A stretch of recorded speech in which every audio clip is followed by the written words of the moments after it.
Okay, episode 75. Amazing. Where Chad can't fucking figure out how to share his screen. We're clearly both looking at two different UIs. Fuck off. No doubt. It's 75, though, which is pretty dope. That's a lot. One of these days, we'll go back and listen to them around at a table, one at a time, and just laugh at ourselves. And just regret. Yo, I feel like that'd be really entertaining. Wow. Anyways. That means just regret. Yeah, You said regret. that so heavily, dude. And Do you have just anything to say to your 10-year older self that's currently listening to this episode? You're an Why? idiot. Okay. There you go. Never take yourself too seriously. I bet you I'll still be saying that in 10 years. All right, anyways. Probably. Couple of things this week. Three bros. Three bros this week for sure. Full We had sack. two the last couple weeks. Full sack. Okay. Got him. Got him. Also, I'm just running into this now, but who cares? Okay, I don't even know what Caleb wanted to do, but we're just doing two, I guess, at this point now. So, two things. Chad posted this thing about some girl going to ISIS. Take it away. Some girl going to ISIS. Well, interestingly, there was a different story that came out a couple weeks ago about some girl who went to ISIS from the UK who wanted to go home. And then that brought attention to this one, probably, because I had heard nothing about this beforehand. Although I guess the Islamic State has like all but collapsed recently in terms of the territory that they hold. So it would make sense that a lot of these people, they got nowhere to go now. They're trying to come home. She's in a refugee camp. She is, yeah, in Syria currently. Well, recently they ousted the last like bastion in Syria, the last city that they were holding, the Islamic State. So I imagine that's what's going on here. So let's see here. This is an Alabama college student who left the United States to join the Islamic State group in what was that? 2015 then? 2015 it looks like. So she's 24 now. She left when she was 20. She withdrew from college and used her tuition money to purchase a ticket to Turkey and then snuck into Syria to join ISIS. And now she wants to come home. She has an 18-month-old son. She is, I assume, living in one of these refugee camps in Syria. And she has nowhere to go. And she is a United States citizen. And she wants to come back. And Trump has told her basically, no, don't come home. Do whatever we can to keep her from coming home at all. Which I don't know what the legality of that is technically, because the UK, I know the UK has laws, especially being part of the European Union, maybe, that you can't just strip somebody of their citizenship if they don't have any other place to go. You can't render somebody stateless. I don't know if that's the case here, but yeah, I'm very conflicted because initially I wanted to say, fuck off. You ran away to join a terroristic organization. Stay where you're at. Don't come back. Nobody wants you here. But I'm not sure it's that easy of an answer. Do you guys have any thoughts before? Yeah, also, listen, there's no question that there's some way you can, under the judicial system, especially if you are a U.S. citizen, prosecute you for joining a terroristic organization. Yeah. Okay? We're going to do that. So, I mean, I guess I'd be okay with, obviously, the child I'm concerned about. I'd take the child back. That's no problem. Whatever. You might have to go through foster care and stuff, but better than what it was going to go through. And then just prosecute her, throw her in jail. Because obviously there's a ton of ways you can prosecute someone for joining a terroristic organization. So, there you go. There you go. Caleb, any thoughts? Well, the father's not arguing against prosecution. It does state that in the article. He's not. And to be fair, she herself has said she's willing to face federal charges upon her return. So, She did. Caleb, do you think she should be if allowed? you're willing I don't to know face what the that music, means, though. I don't know what you Right. could technically, Well, so I imagine they would try and get to providing the. sympathetic material to a terrorist. No, you can. People I'm sure you can. here in our hometown have been prosecuted for those same No things. doubt, dude. And they're And now I know serving you like can't, I 15 just years meant- in the federal pen. I just meant I don't know the legal jargon. Like, I don't know Well- the actual law. But I'm sure there is. Yeah, I'm sure there's They a ton. They would have to find out what exactly she did in Syria for the Islamic State. And I don't think so. Yeah, they would have. Of course, they would I have. don't They would know. have to find out what she was doing when she was over there. Was she? Right. She obviously wasn't out there fighting. She was a bride. She Yeah. didn't take up any arms. She wasn't killing That you people. know I of. imagine. Right, exactly. So Can I- these are the things you got to figure out. What How about exactly this? did How you about do when this? you were over Tho- there? How about this? And tell me what you think. Those things will make the charges worse, but there's always charges you can have no matter what, even if there was none of that. Oh, Like absolutely. you joined ISIS. Okay. You joined ISIS. You joined ISIS. Come on. Well, You- ultimately, when we look at this specifically, this is how I would deal with the situation: is that we'll make the trade-off. You're allowed to come back to the country. You talk to a prosecutor, federal prosecutor, and we make a deal on how long you're going to serve in prison. Your child will then be taken by your father and your family, right? And that child will have to go through the same process of becoming a naturalized citizen as anybody else would, because he wasn't born here or she wasn't born here. I mean, that's it in a nutshell for me. This way, we're not wasting a bunch of money trying to do investigations to figure out whether or not she tried to shoot at She wasn't coalition born here? forces or she was. The child wasn't born here. That's what she's fighting for. She's fighting for her 18-month-old, who currently is not a U.S. citizen, and her father is suing the U.S. government, saying, essentially, this kid should be a U.S. citizen because he was born of a U.S. citizen. Now, she, by definition, would have the child. By definition, would have at least dual citizenship, right? Because she is a United States citizen. I don't know that to be the case, Right. right? And at what point do you? I mean, I think this is different than the girl that we were talking about in the UK who literally burned her own passport. There's Yeah. a Twitter picture of like her and a couple other girls from different countries that were burning their passports, saying we don't need these anymore. That was probably the other girl I was talking about, the first case that came up. I think that's the one in the UK, trying to go back to the UK. Yeah. She also. So has a child. I don't know if in this case, right, that anything similar was done. But if you burn your own passport, I would, as a country, take that as a denouncing your citizenship. Yeah. How do you interpret that? The burning of a passport. Obviously you're saying, I'm fucking good, homies. I'm in the caliphate. I'm gonna be well taken care of. Right. So does burning your passport or putting things like that online in support of a terrorist organization automatically denounce your citizenship? Does that remove you from having said citizenship? I don't think technically it doesn't. I think you have to go through a bit of legality type bullshit to actually get rid of your citizenship. I hear you. I get what you're saying. But that's the basis of which I would make this deal on, right? You and Yeah. your child can come back home. Your child will still have to go through the legal process of becoming a citizen, but you're making a deal to go to jail. You are definitely going to go to jail. Yeah. Yeah. The child's Without going to be a question, refugee, right? but yeah, you're going to jail. 10 to 15 years, you're going to jail. Right. You're making this deal. Otherwise, you're not coming back.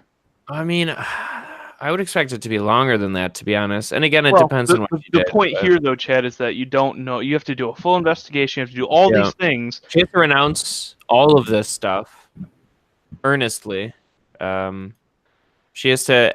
If she's still a sympathizer of the Islamic State at all, then I don't know if she should be given a chance. That was the issue with this other individual, this UK individual, Shamima.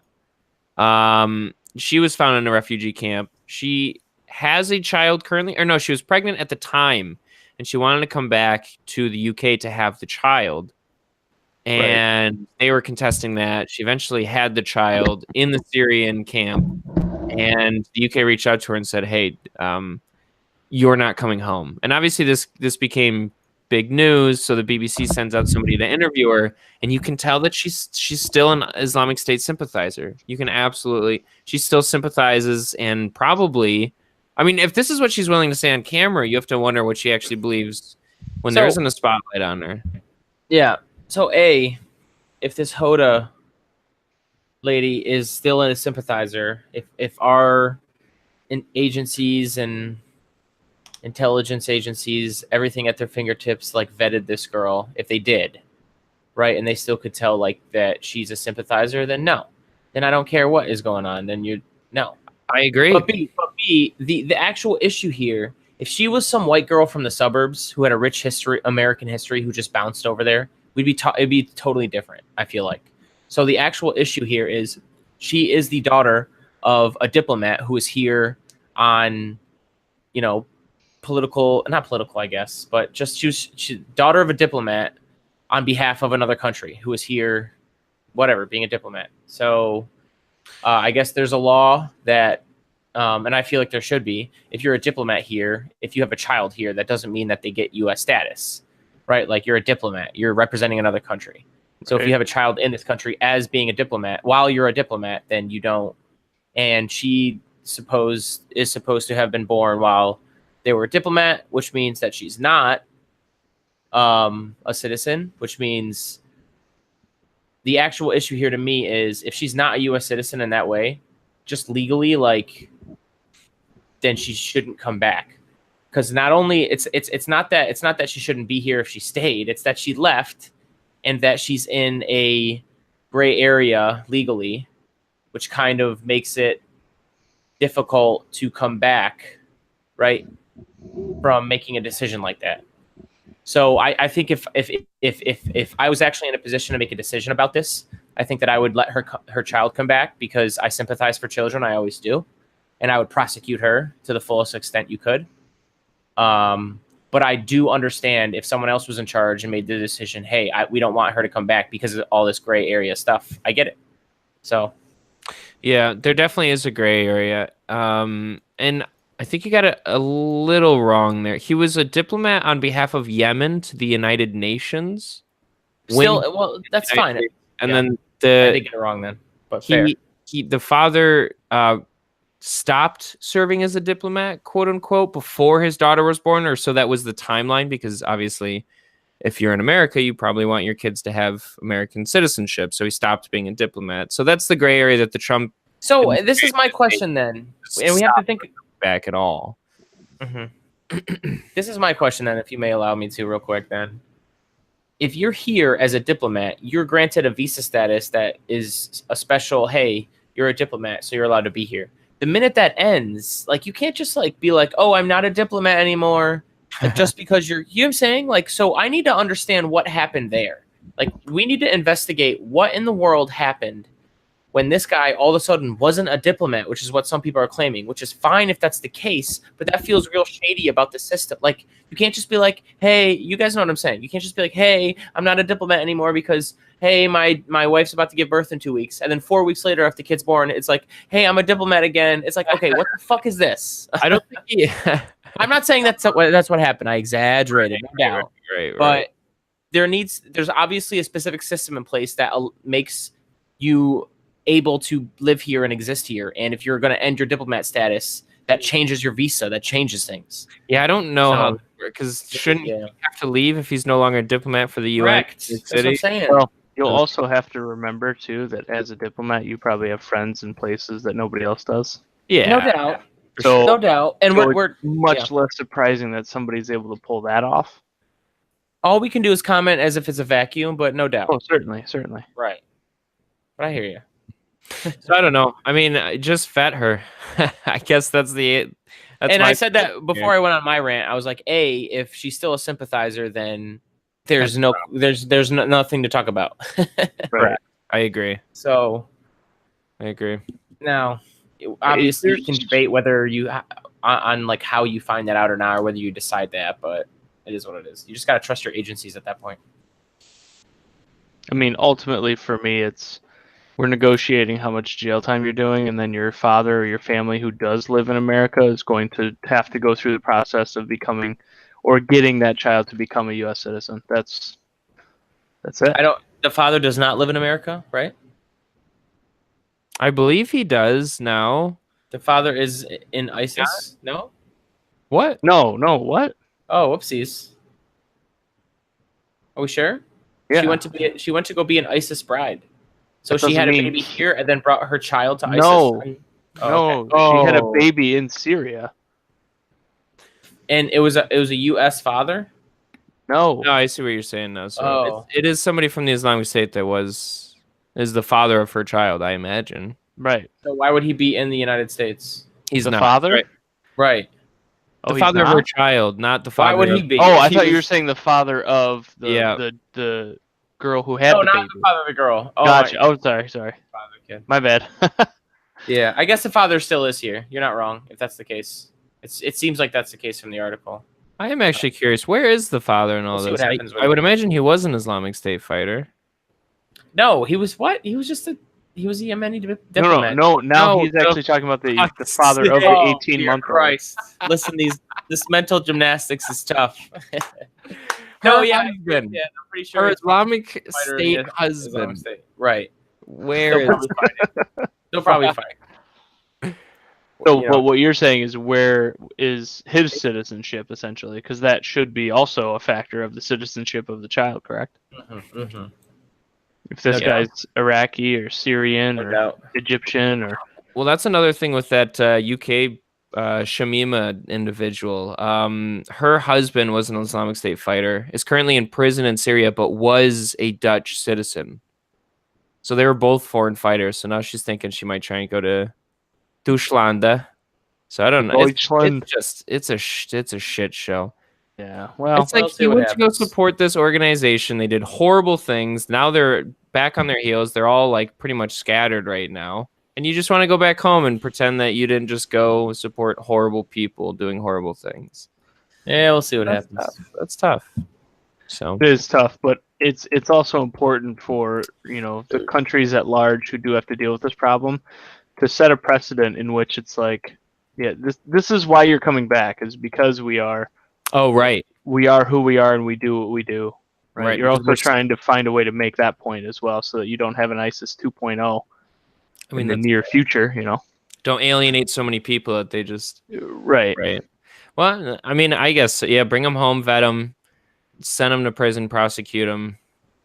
Well, and that's the thing too, is you need to do that part, right? You You do. don't just get to show up scot free. You have a punishment, and that punishment should be true for anyone that ever thinks about doing anything similar. I mean, you're absolutely right, though. The bigger point to take away here is, governments founded in just extreme religious conservatism tend to be horrible, and maybe Western countries know what they're doing in terms of the governments we have. So I wouldn't go as far as to say Don't be like, we know divisive, what we're just doing, say but we're at least in a Give people situation. freedoms. how's that Say again? divisive? What? They're coming back home to their I was country. gonna no, I mean, look, I'm maybe that was exaggerative, but like, yeah, I don't know. Just be a Western country values. that just be a country that promotes freedom and What Western supports values? a strong. Sure. Socially free, strong safety net, healthy middle class. Be that country, please. Ooh, Be that what country. country are you Oh. talking about? Don't come back to the United States, though. Yeah, which country are you talking Probably about? no. I agree, you guys. I agree. Probably mostly Scandinavian countries, kind of. Yeah, I fucking hate Not that. perfect. It's not perfect. All right, calm Right? down. No, but it's Perfect, dog. it's But it's no. I'm not it's good as trying it to gets. hold Sure, on. go ahead. I'm not talking about perfection by any stretch of any yeah, imagination. go It's just that a lot of people talk about the Scandinavian countries, and the fact of the matter is, whether anyone likes to admit it or not, is that they're homogenous. So it's a lot easier to do. I what they're agree. doing. I agree. It doesn't change America, the in fact my that that opinion, can work. But yes, America, France, Spain, England, any of these other countries that don't just have white people. it's a very Yeah, sure. right? It's Be a fair, very- Much more England- difficult because you're dealing with that many I more agree. different cultures and that many more different I would beliefs. also England and France argue also both have large social safety nets, though. right. And I don't understand what the disagreement is there.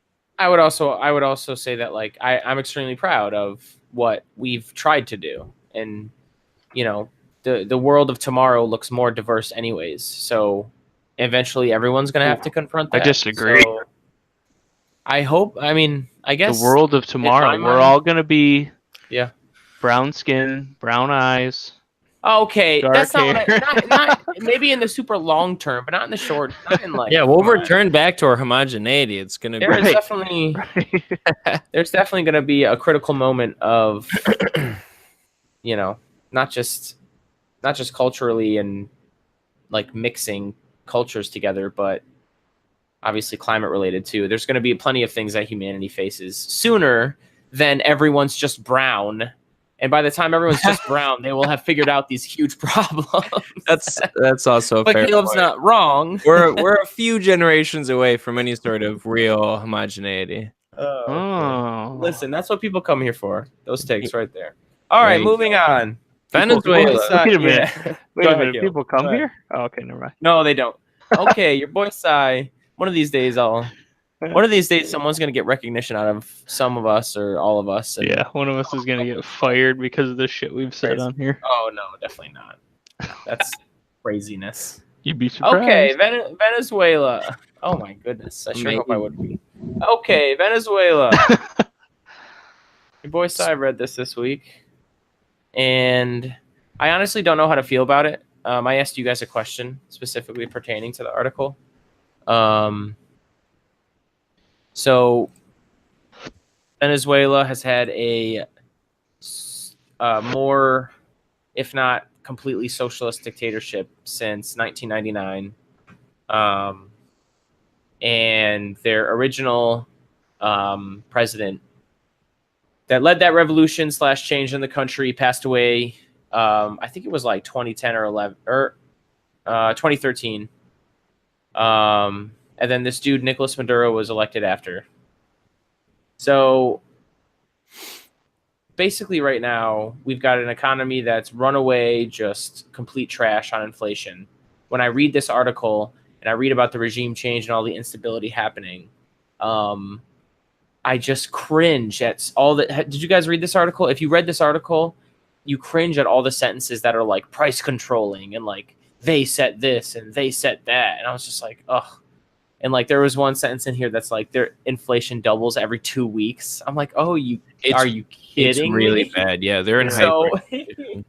just a lot of like way over controlling, like ridiculous overreach from a central government authority that brought this economy down.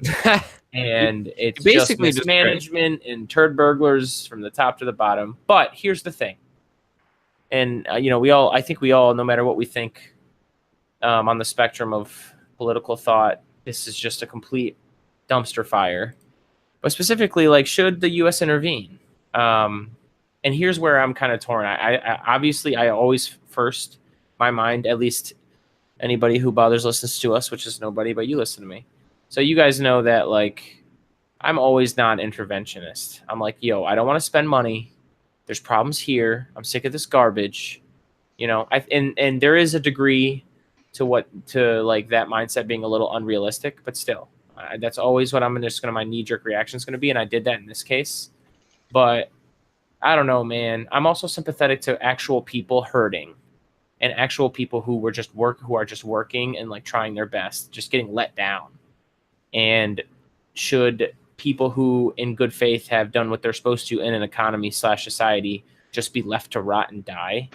Not that people are dying by the thousands. I guess I hope aid's getting there or whatever, but the situation is really bad. And if I'm not mistaken, there's people accusing the Trump administration because the Trump administration is providing aid and supporting a opposition leader who declared himself president, the president of the National Assembly, and Juan Guaido officially asked the Trump administration for humanitarian aid, such as food and medicine, and they gave it to him. And if I'm not mistaken, they're on fire right now, right? A lot of that aid. Saw an article today saying that a lot of the aid that was. All right. Well, I don't know who's military. I don't know the situation. I should probably pull that article up for a little bit more of a Pixar didn't happen type of thing. But listen, let me just kind of try to address my question first and just hear your guys' opinion on it. That sounds crazy, but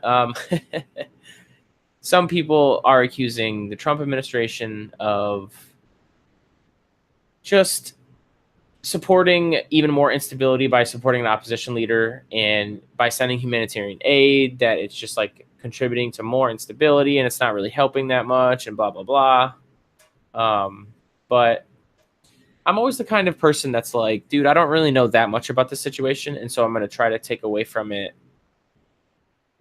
as much as I'm always, my first viewpoint is always going to be like, how can we actually help regular people who are suffering? The rest of it is just bullshit and comes after. And so like when you read an article like this, when you hear about Venezuela, there's so many like actual people just suffering just generally. Like obviously if we can help get them food and aid, like we should do that. And I don't know that people who just like, oh, they're trying to make regime change happen, like especially in the era of the Trump administration, you're not wrong. They're going to spin this for political points just because like they do that, and it's disgusting, and it is what it is. But I mean, you still got to help people, right? I don't know if they're trying to score political points here, though, as much as they are actually trying they to always try to avoid. find it everywhere, but go ahead. But they have real concerns here, though. It's not just a game that they're playing, because if this goes poorly, I agree. you will see a mass exodus of people from Venezuela. There already is. It says in this article 3 million people have left the country. Legally, yeah. What do you mean legally? People just, I don't know if it's legally. They just left. They just walked out. Well, probably. I think the idea here is that more potentially illegally, right? Right. That's their biggest concern. No, I don't think that's a legal count. I think that's just like a count of people who are like, nah, fuck this. Sure. Well, and the question it'll is get much worse than if that's the case. Right. Is what, and I is think what they're no doubt. No doubt. Yeah. Concern as well is that, right, this is South America. Where do you go from there? Are you going to stop in Mexico? Do you want to go all the way to Canada? Like, what's the... Well, and the article outlines how they've gone everywhere. They've gone south, north. I'm not saying they haven't. I'm just saying I think that's the concern for the Mexico, United States, and Canada. It should be a concern of everybody around Venezuela. Yeah, no doubt. Well, I don't know that it's as much of a concern, right, for those other countries that are right next door, because you know how to deal with your neighbors for the most part, right? You know, we know how to deal with Mexico. They know how to deal with us. We know how to deal with Canada. They know how to deal with us. We already have these pre-existing kind of things set if things go horribly wrong, right? And I would have to imagine that the countries next to Venezuela were also watching and anticipating the fallout from it, so they've had plans, whereas the United States or Canada probably didn't have significant plans for what happens, what the fallout for Venezuela going down would be. No doubt, but... And this is kind of reactionary to that. No doubt, but also in that same vein, those closer countries have to deal with more. Look at Colombia. I have it up there. There's 1 million people that were migrants from Venezuela there. And by the way, I assume, and this is where I got it from, I assume migrants just means like legal and illegal. People just leaving just because they're like, we're done with this shit. You know what I'm saying? Yeah. Or do you disagree? No, that's what okay. It reads like that. Yeah, it definitely reads like that. Yeah, Colombia having to take in 1 million is 1 million is a lot. You know, whether or not they did it, they were able to do it, and it was like, who knows? But that's just a lot to deal with. Just for reference, the population of Colombia is 49 million. So to take in 1 million that's a lot of people, man. The equivalent of like the United States taking in 5 to 6 million people. And so one of your guys, I think it was Caleb's point or someone's, like involuntarily, you know, a lot of it. It's just like it just happens. For sure. Because Venezuela sucks. They're right next door. And they're like, yo, we're done with this shit. Yeah, well, Colombia's next door, so they literally just get out. Yeah, it's tough, man. Yeah, I don't know. This is really tough because you want to be able to help the people of that country, but at the same time, you want to empower them to make the choices they need to make rather than come in, try and replace somebody with a leader that you want to be in there, especially the United States. Hint, see our history. We've done this before in Latin America. So yeah, I thought of this before. I thought, like, if you're in an administration and you don't necessarily get behind. Now, I don't know if this opposition leader declared his presidency because he has a sweetheart deal with the United States, and that's what empowered him to do it. But I would like an administration to kind of just do it through, like, because there's always humanitarian efforts, there's always UN efforts. Just do it through that vein instead of just like saying we support this opposition leader. If you can just like provide all the humanitarian aid you can, and just prop up a lot of the population in that country while they resist, the resistance can themselves get together and just figure it out. You know what I'm saying? Like, I don't know if you have to like outright declare like, oh, now we recognize this guy as president, as they have. So now, I mean, there's actually I'm talking on my butthole, but still, that's my butthole's take. So there's a piece in the Venezuelan constitution allegedly that says that the leader of the legislative branch assumes power if for some reason the official election is disputed. Enough. So he's not going to become the leader per se, but he is the interim leader, or at least according to the Constitution, because there was a lot of fuckery with the last election in 2018, May 2018, apparently. Yeah, right, exactly. Yeah. And it says here, many opposition candidates have been barred from running while others had been jailed or had fled the country for fear of being imprisoned. And the opposition parties argued that the poll would be neither free nor fair. See, this is why. So This is why. Like, I don't know what you do. Maybe you do something, because there's been so many blatant, just like, do you send troops? Complete disregard of freedom of people's expression to vote and live and earn a fair wage and just be able to get by. And what'd you say, Chad? Do you send troops? I mean, no, absolutely not. No, no, you don't do that. But no, humanitarian efforts are always that's always helpful too. Like, you just don't want to see like people who aren't ma'ams get like military age men get like just any one person that's not a ma'am get like killed because of anything that's going on. So if you can at least prop up those people who are just bystanders. Yeah, but the problem is that when we do that, typically those people get abused in some way, shape, or form. I know. That's the difficulty you have there. So although your intentions may be righteous, but ultimately you're putting them in a position to watch. Yeah, I'll go back to Somalia, right? When we brought humanitarian aid to Somalia, in the early 90s? Yeah. I mean, everybody remembers that movie Black Hawk Down, right? What happened to that humanitarian aid? Ranger Regiment. Well, what happened to the aid? Do you remember some of the stuff that was going on? The Somali warlords would just take the aid under gun and just take it for them. There were scenes, no doubt. So what do you, right? And that happens more often than not when it comes to humanitarian aid, unfortunately. Not saying that we should never give it. I just, we do have to think of it, unfortunately, in a tactical manner, right? How does this actually impart power, intentionally or unintentionally, when trying to distribute humanitarian aid? Because not everybody follows the rules of, the Red Cross or a couple Geneva things. Convention. A couple things. One, your boy was in Ranger Regiment. Two, tab check. Oh my God! And I knew that was gonna happen, and I love it. No, but in all seriousness, that's why you stay disconnected without like sending. There's no way you should send troops because of that. But you can't. I don't think you should stay disconnected 100%. You should always be helping people who need it. And if just giving food and medicine somehow gets in the wrong hands, like, it's just food and medicine, so it's always gonna feed or help. It's not like you're giving them guns. So it's still kind of a disconnect, No. The issue is that can be used in such a manner in which people can be forced to serve something maybe they don't want to serve. Because if there is no fucking food and there is no fucking medicine, military-aged males, specifically, to your point, don't have a choice. In order to help my family, I have to do this because there is no food, because there is no medicine. Well, then I think the only other option is do nothing. Is that not the case? I mean, I guess to your point, right? That's what we all have to figure out. Well, that's when you have a bunch of people on your doorstep then claiming asylum with probably legitimate claims to asylum, considering how tipped up things have gone. This is why I did mental gymnastics with this subject, because like every time you come to a conclusion, you can be like, well, then that'll create instability and more migrant caravans. It's like, God damn it. Like, right. Yeah, so I don't know. This realistically and truthfully, and when you look at all these things through the glasses of, hey, I'm not an idiot. The caravans are for a reason. They're coming from places for a reason. Like, so the answer is complicated. You know what we need? I think for me, the answer is always going to be, I'm going to try to help people that need it, but not in a way that would empower bad people with weapons. So just give them food, give them medicine. I know that leads to other things. Caleb's not wrong. I admit that, but I mean, I'd still try to do it. Go ahead, Chad. What you need is a strong, reasonable, charismatic, bridge-building type of leader, right? And you need an incredible national security advisor. Unfortunately, we have Donald Trump and John Bolton. So... You're talking about the United States. Oh, yep. Geez.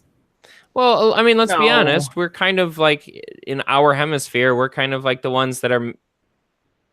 We try and bring stability, at least. You make it sound like you need someone who can convince people better. You need someone who knows what's going on. That's what you need. And that's fine, but somebody really knows what to do. Yeah. I was just trying to jab at the current leadership we have right now that is tasked with trying to deal with this potential crisis. down You need south. someone so. that'll approach it with facts and reason, and I think you also need someone who, regardless of how they feel about it, will have sent humanitarian aid in some form. There's different ways to do it, and there's probably smarter ways to do it than backing the opposition leader just outright and sending it on his behalf. But they are still sending it, which I'm not going to fault them for. The administration has sent food and medicine. I'm straight up not going to criticize them for that. It's not going to happen. So, situation's complicated.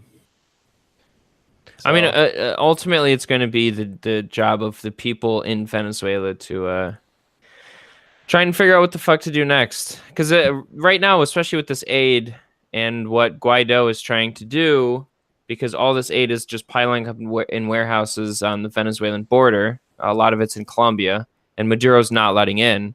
Because for Maduro, if he lets this aid in, he's sort of admitting that there is a problem, that he's not leading well, that maybe he should concede his leadership. And Guaido is trying to posture essentially to the Venezuelan people that, look, we're trying to help you out. There's aid here on the border that could help you right now. And your president is not letting it in. What does that say about the state of affairs? Right. So it's going to come down to the people making a movement and trying to do better in their own country. All we can do is try and handle the fallout, help in ways that we can that don't necessarily put guns in people's hands or empower people with weapons, and just hope for the best. We're pulling for you, Venezuela. Good luck, Venezuela. Jesus Christ. All right, one more thing I want to discuss. It's a little thing called Excuse Me What. Okay. Oh, here we go. Excuse me, what? It's where I read an article and I'm just like, excuse me, what the fuck is this? What is going on here? Oh boy, here we go. Caleb, you weren't here when their dogs will develop autism. Oh god. Yeah. Owners are declining vaccinations. Yeah. So in a nutshell, we've got people who now not only believe that human beings can get autism from vaccines somehow, inexplicably, with no scientific proof. We now have these same people thinking that their dogs will get the autism from vaccines. First of all, has there ever been a dog actually diagnosed with that? Let's start there. What a great place Can we to start, Google that? Caleb. You're asking Can the we best Google that? question, I'm not even Caleb. going to Google it, and I'm going to tell you that's correct. That is correct, because autism is not something that can actually affect dogs. That's very I'm not a medical doctor, so for me that's the first question. Is that even a real thing? Look at It's this not. tweet. Dogs Look don't at this get tweet. autism. I'm highlighting it, Okay. okay, everybody? It says canine autism. I'm not going to read the tweet. That's just disgraceful. So It's not a real thing. Oh, dear Christ. this is either the world's greatest troll or well, I feel feel like thing to that. And I read them that calling the other themselves day. the intellectualists would be actually a good way to troll everybody, but go ahead. Here's the other thing I read the other day, because I was reading some stuff about just regular children not being vaccinated due to the claim of autism, and somebody wrote, I should find it so I can cite them specifically, but they wrote something to the effect of, to not give your kid vaccination because you don't want your kid to have autism is like saying autism is so fucking bad, I'd rather have people die than have to deal with a kid with autism. Yes, what are you really saying? Correct. What are you saying by making that choice? You are right. You are literally discriminating. So that's... What kind of a piece of shit do you have to be to sit there and say, you know what, I'd rather my kid be dead from the measles than be mildly autistic? I think that's not what it's about. I think it's more just about them just being afraid of the system. These are the same people that have always been afraid of the system, Well, yeah, there's exactly hang that's on. what it is. Can I do this thing really quickly? It's Yeah, called sure. Let's Read the Comments. Oh, no. boy. No. There's only Here- 3 of them. Here on Excuse Me Okay. What, we delve First into the worst comment people on is the actually internet. a good one. Here we go. Sure. Here's hoping one of these idiots gets bitten by their non-vaccinated dog and develops rabies. Incredible. Thumbs up. Thumbs up. Thumbs All right, up. number two. Cheryl's Oh, using number his 2 Yahoo is too account long. wisely. Number 3 is too long. Oh, those All right, are we have- hardcore comments So- right there. We just had one comment. There you go. So just to clarify, though, To apparently be fair, I read that after first one was entertained and thought there'd be more. Go ahead, Chad. after some very quick Googling, it's not clear that dogs don't get autism. So put that in your pocket and think about that for a little bit, I guess. Just a quick correction on the Three Bros podcast. We're quick with our turnarounds here. Like to issue an apology for that. Once again, Late and Google, no, late let's Google, let's please. entertain this, Chad. And once again, I'm gonna go back to Caleb's point, which I wholly agree with. What does that mean to have? What does that even mean for your dog to have autism? Like, is it negative? Like, why is it negative? Why are you afraid so much to have your dog have autism? Like we've all interacted with so many dogs in our life. Like, I mean, I guess maybe a more spastic dog could be autistic, but dogs are just dogs. Well, autism like, is typically what's the difference? like just like a disconnect from the capacity to communicate socially or to pick up on social cues or to. Okay, we're talking about dogs, and you're talking about social cues. What do you mean? That's a very real thing. That's actually the only way we talk to dogs, pretty much. No doubt, but it's in a very simple manner. So sure, when we talk about autistic human beings, they can communicate better than dogs. Like, that's my point. There's levels. Come on. And so what do we talk about when we talk about? Listen, I just wanted to put out there that the jury is still out, but obviously I'm not pro. Right. And there's levels to it. Pro anti-vaccine. That's a weird way to say it. There's no doubt levels. There's no doubt levels to this. But I'm going to go ahead and end the podcast on this. If you don't want me to end it on this, you're more than welcome to chime in right after. But let's see. Podcast ends on vaccines don't cause autism. Okay, they just don't. And these things are complex things that happen for I don't even know what reasons, but they definitely don't happen after you're born just because you get a vaccine. Like, these are complex, related to cognitive reasoning socially, and when we talk about the brain, even the correct me if I'm wrong, even the most brilliant neurologists on this planet, like, the brain is still, we have no idea, like, most of it, like, we don't know how it works. It's a complex tool. So stop being scared of science. Jesus vaccinate Christ. your children, please. There's no grand conspiracy here. Relax. And don't get upset when there's vaccination laws. Too bad. Get over it. Oh, God. They're coming, too, if we keep this up. They really are. Look, the issue that I have with, and this is away from the whole dog thing. Last word, Caleb. Is that the spokesperson of the anti-vax movement, right? The celebrity spokesperson is who? Is anyone aware of who? Oh, McCarthy? Jenny McCarthy? Jenny McCarthy, yeah. Do you know what she's selling these days? Jewels.